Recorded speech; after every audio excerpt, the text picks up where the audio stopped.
everyone, I hope you are doing well. Today we'll talk about how to fix or how to solve the problem of rotate on Netflix. We click on settings. Here in this page we click on apps, default apps, app settings. In this page you will click here in this window of Netflix and you will click here in this page. Then we click on first stop and you will click OK. After that you will enter to storage. Here we click on clear cache.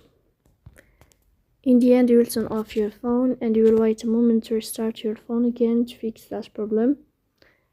So please don't forget to support us by like and subscribe.